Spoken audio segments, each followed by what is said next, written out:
አይታችሁ ከሆነ ብዙ ጊዜ ዛሬ ደግሞ ተጫጭኖኛል፣ ዝም ብዬ ስባዝነዋል፣ እንቅልፍ ብሎኛል እያልን ቀናችንን እናሳልፋለን። የዚህ ውጤቱ ደግሞ ስራን በአግባቡና በሰዓቱ አለመጨረስ፣ መነጫነጭ፣ መሰልቸትና ድብርትን ያስከትላል። በህይወቱ ስኬትን የሚያስብ ሰው ደግሞ እነዚህን ነገሮች ማስወገድ ግዴታው ነው። ታዲያ እያንዳንዱ ቀን ላይ የሚኖር ብርታት ተጠራቅሞ እኮ ነው የምትፈልገውን ነገር የምታሳካው። ቀንህን ደግሞ የሚወስነው ጠዋት የምታደርገው ነገር ነው። ፈረንጆቹ ፈርስት ኢምፕሬሽን ኢዝ ላስት ኢምፕሬሽን ይላሉ። ጅማሬ ፍጻሜህን ይወስነዋል እንደማለት ነው።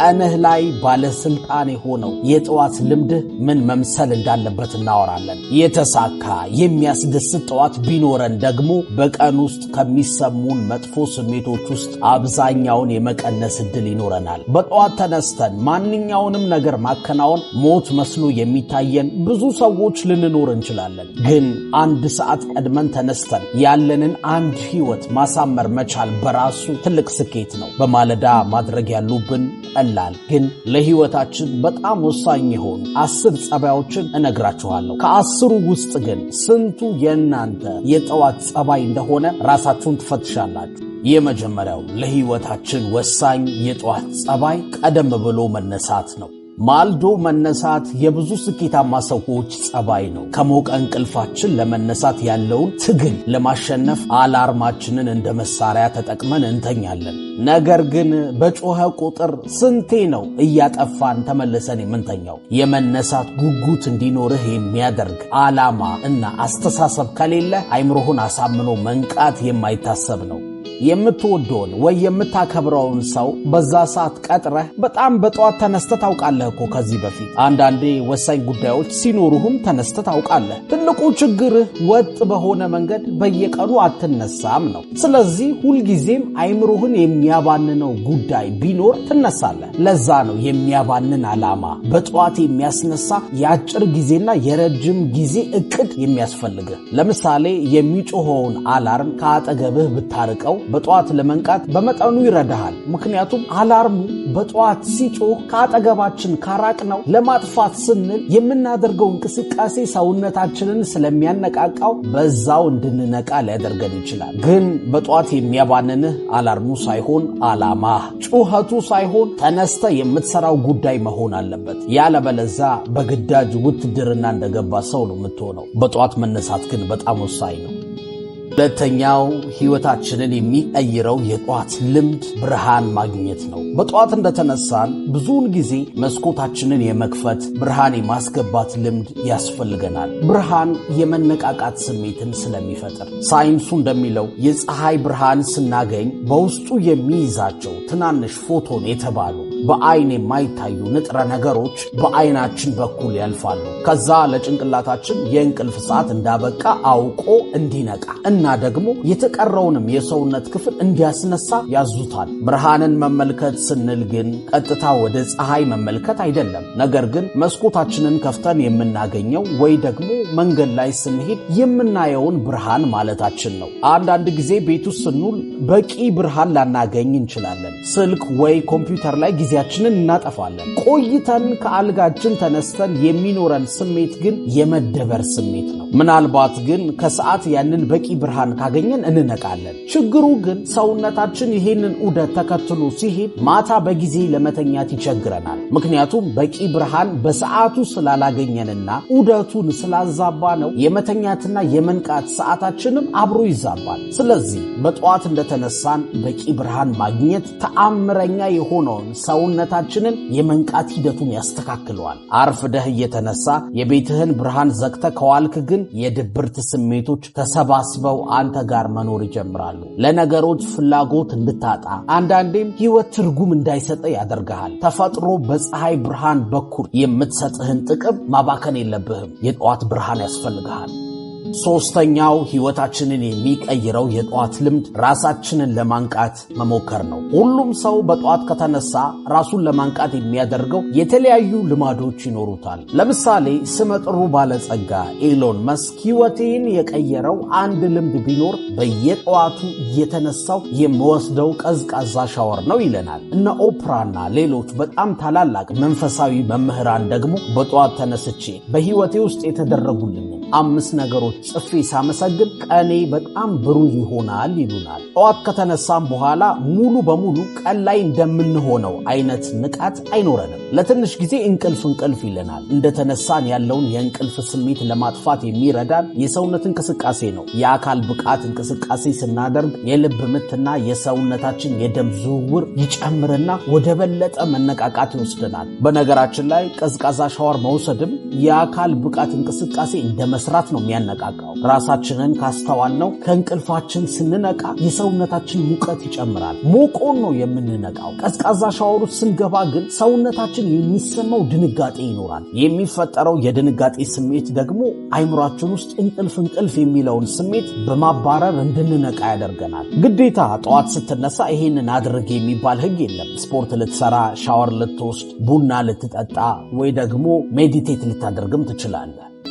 4ኛው በጣም ወሳኝ ህይወታችንን የሚቀይር የጠዋት ልምድ ቱዱ ሊስት ማውጣት ነው። በቀን ውስጥ የምናደርጋቸው ነገሮች ዝርዝር ማውጣት ማለት ነው። በማንኛውም እንቅስቃሴያችን ውስጥ መዳረሻችንን ማወቅ አለብን። ወዴት እንደሚወስድህ የማታውቀው ታክሲ ውስጥ ዘው ብለህ አትገባም። በቀን ውስጥ የምናደርገውን ማንኛውንም ነገር ጠዋት ማወቅ አለብን። ይሄ ማለት የቀኑን ዓላማህን ጠዋት አውቀኸው መነሳት ማለት ነው። ይህን ዝርዝር ስናወጣ የቀን መነቃቃት ራሱ ይጨምርልናል። ታዲያ እዚህ ዝርዝር ላይ የምናስቀምጣቸው ተግባሮች ልናደርጋቸው የምንችላቸው መሆን አለባቸው። ለምሳሌ አንድ ጸሐፊ ተነስቶ ዛሬ ጥሩ ጽሑፍ እጽፋለሁ ካለ ግልጽ አይደለም።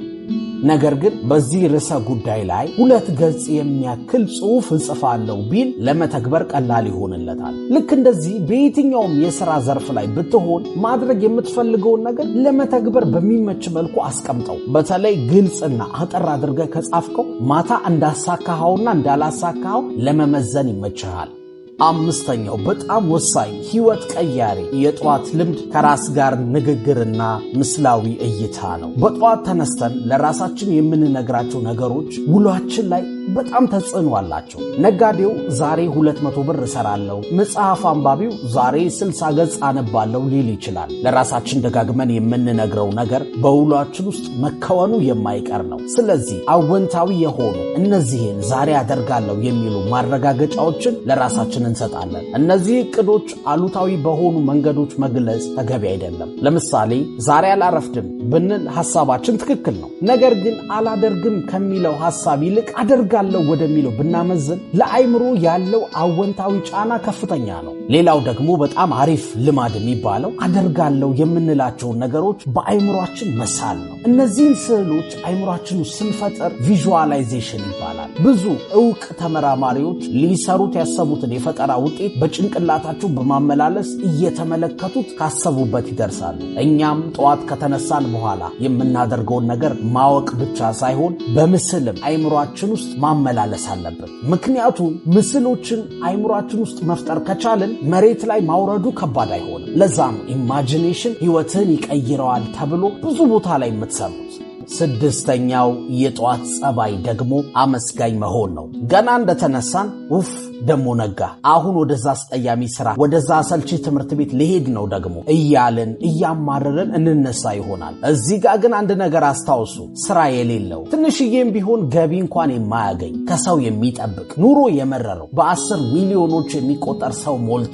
በጦርነት በችግር በድህነት ምክንያት ሳይማር ቤቱ የቀረ ሚሊዮን ህዝብ እንዳለም አትርሳ። በመንገድ ስታልፍኩ ምን አለ እንደዚህ ሰውዬ የምሰራው የምማረው ነገር ብትሰጠኝ እያለ ፈጣሪውን የሚጠይቅ ብዙ ሰው ነው። ቀድሞውኑ ለመንቃት መቻል ራሱ ትልቅ ማመስገኛ ነው። መንቃት ማለት አይንን መግለጥ ብቻ አይደለም። ቅድም እንዳየነው አይናችንን በገለጥንበት ቅጽበት ሰውነታችን እጅግ ብዙ ስራዎችን ያከናውናል። ይህንን ሁሉ በተሳካ ሁኔታ አልፎ መነሳትን አለማመስገን አይቻልም። አመስጋኝ ሁን። በተሰጠህ ባለህ ነገር አመስግነህ ጠዋትህን ደስተኛ አድርገው። ለጭንቅላታችን ማመስገንን ስናለማምደው በሰውነታችን ውስጥ የሚፈጠረው ስሜት የሚያነቃቃ፣ ለመስራት የሚጋብዝ፣ በመጨረሻም ወደ ስኬት የሚያደርስ ይሆናል። ሰዎች እንኳን ሲያዩን መልካም ስሜትን እናጋባለን። አብረውን መስራት እንዲፈልጉ እናደርጋለን። መጥፎ ስሜቶችን እናሸንፍበታለን። አየህ፣ በጠዋት ደስታ ስትዘራ በቀንህ ውስጥ ሙሉ ደስታ ስታጭድ ትውላለህ። አመስጋኝ መሆን ወሳኝ ነው። 7ኛው ሕይወት ቀያሪ የጠዋት ልምድ ዝምታ ነው። በጠዋት ቀድመን ስንነቃ ከሚንጫጫው ከሚተራመሰው ዓለም ነፃ የሆነ የራሳችን ጊዜ ይኖረናል። በቀን ውስጥ ልናገኝ የማንችለው የራስ ጊዜ እናገኛለን። የሰው ልጅ ለማንኛውም ውሳኔ ቅድሚያ ከራሱ ጋር ማውራት አለበት። ለዚህ ደግሞ ዝም ያለ የተረጋጋ ጊዜ ያስፈልጋል። አትርሳ፣ ሕይወት በውሳኔ የተሞላች ነች። ያንተን ውሳኔ የሚጠብቁ ብዙ ጉዳዮች አሉ። ስለዚህ በዝምታ ውስጥ ሆነ ከዚህ የጫጫታ ዓለም ርቀህ ማሰብ መቻል አለብህ ሁሌም ጠዋት ስትነቃ። ስምንተኛው ሕይወት ቀያሪ የጠዋት ጸባይ የኔ ከምንላቸው ሰዎች ጋር ማውራት ነው። ቅድም ዝም ብለህ ከራስ ጋር ጊዜ አሳልፍ ተባባልን። ቢያንስ ለ10 ደቂቃ ከራስ ጋር ከተነጋገርክ በኋላ ከምትወዳቸው ሰዎች ጋር ደግሞ መገናኘት አለብህ። የሰው ልጅ ብቻውን እንዲኖር አልተፈጠረም። ለዚህ ነው በሌሎች መፈለግን መወደድን የምንፈልገው። ታዲያ ይህንን ስሜት ስናገኘው አይምሯችን ሰውነታችን ይነቃቃል፣ ደስተኛ ይሆናል። ጠዋት መጀመሪያ ላይ ለዛ ሰው ያለንን ፍቅር መስጠት፣ ከዛ ሰው ጋር ጊዜ ማሳለፍ እንዲሁም የምንወዳቸውን ሰዎች ማቀፍ በራሱ በሰውነታችን ውስጥ ያለውን የሚያነቃቃ ኬሚካል መጠኑን ይጨምርልናል። ያለንን እምነትና ግንኙነትንም ያጠናክረዋል። ዘጠነኛው ሕይወት ቀያሪ የጠዋት ጸባይ አልጋ ማንጠፍ ነው። አልጋ ማንጠፍ በቀላሉ የማይታይ ቀናችን ላይ ትልቅ ተጽዕኖ የሚፈጥር ዲስፕሊን ነው። የቀኑ ስኬትህን አንድ ብለህ የምትጀምርበት መነቃቂያ ነው። አልጋህን ራስህ ስታነጥፍና ሌላ ሰው ሲያነጥፈው የሚሰማ ስሜት የተለያየ ነው። በአንተ ምክንያት አንድ የተዝረከረከ ነገር መስተካከሉን ስታይ የስኬታማነት ስሜት ይሰማሃል። ይሄ ስሜት በቀኑ ልትሰራቸው ላሰብካቸው ሌሎች ተግባሮች በደንብ አድርጎ የሚገፋ መንደርደሪያ ይሆናል። አስረኛውና የመጨረሻው ሕይወታችንን የሚቀይርልን የጠዋት ጸባይ ማንበብ ነው። ጠዋት ባለን ንቃተ ህሊና ብዙ ነገሮች ወደ አይምሯችን የማስገባት አቅም አለን። በዚህ ሰዓት ቢያንስ አንድ ለስራችን፣ ለሕይወታችን ወይ ደግሞ ለደስታችን፣ ለጤናችን፣ ለመንፈሳዊ ሕይወታችን ጠቃሚ የሆነ አንድ ነገር ብናውቅ ከጊዜ በኋላ ያለን አስተሳሰብና የእውቀት ደረጃ እየተለወጠ እያደገ ይሄዳል። ጠዋት ተነስተ የምታነበው ነገር ቶሎ ይገባሃል። በቋሚነት ሁሌም ካደረግከው ደግሞ ይሄ ጸባይ ካስተሳሰብ ጀምሮ ዕውቀትህን፣ ገቢህን እስከ መጨረሻው ይቀይረዋል።